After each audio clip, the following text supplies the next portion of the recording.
गाना देखे खातिर हमार चैनल के सब्सक्राइब करी और बेल आइकन के जरूर दबाई। प्रेम से बोली बाबा बासुकीनाथ की। हेलो ए भाई कहाँ बड़ा लोग हो? चलो लोग मालवा के रिजल्ट आल बा। हमरा मालवा मुस्कानवा के रिजल्ट आ गल बा, चलो लोग चेक करावे। ए भाई गुड भाई चल रे भाई, मालवा का रिजल्ट आल बा। लेकिन हाँ बाबा के नारा लगा के चलो लोग कि मालवा पास हो जाओ। बोल बम का नारा है, बाबा एक सहारा है। बोल बम का नारा है, बाबा एक सहारा है। बोल बम का नारा है, बाबा एक सहारा है। चिलम छाप जिंदाबाद। हे भोले दानी एगो बात बावे खास हो, हम होई फेल भोले माल हो के पास हो। हे भोले दानी एगो बात बावे खास हो, हम होई फेल भोले माल हो के पास हो। हारे जल ढारे आई गांजा चढ़ाई बोले के लफुआ के टोली। ए भाई हमर मालवा मुस्कान में पास हो गलो।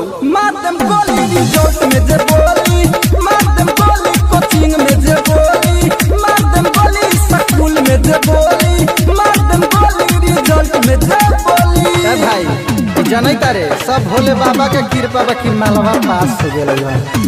चिलम छाप जिंदाबाद जिंदाबाद जिंदाबाद। चिलम छाप जिंदाबाद जिंदाबाद जिंदाबाद। ए रंजी आई मालवा लंग खून कर मर्द मिठाई उठाई खियाओ। पास हो गल तो सब फोनो नहीं खेलता।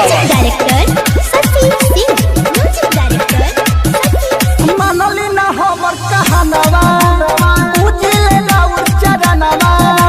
ऊपर से प्यार बाबे भाई, नाम होवे ओकर मुस्कानवा। मानली ना हमर कहानवा, उजिले ना उच्चारणवा। ऊपर से प्यार बाबे भाई, नाम होवे ओकर मुस्कानवा। पहिला लोग रउआ होई बड़ा कहानी, बन जाए दी हम कहानी। हरिया जाए असुल लगन में चढ़ के डोली। ऐ सूरज जी अपना मालवा लंग फोन लगा के पूछो फेल बेलवा की पास। मार देम गोली रिजल्ट में जे बोली, मार देम गोली कोचिंग में जे बोली, मार देम गोली स्कूल में जे बोली, मार देम गोली रिजल्ट में जे बोली। DJ Manish Raxaul, recording by Sheela films, Motihari. लेकिन हाँ ए भाई एगो बात हो, हमर मालवा हमरा से ना बतिया तो लेकिन पढ़ाई जरूर करो तो लखरे भाई पास हो गलो। बस बाबा से इतने विनती बा तू हमारा घरे आ जाओ मेहरारू बन के।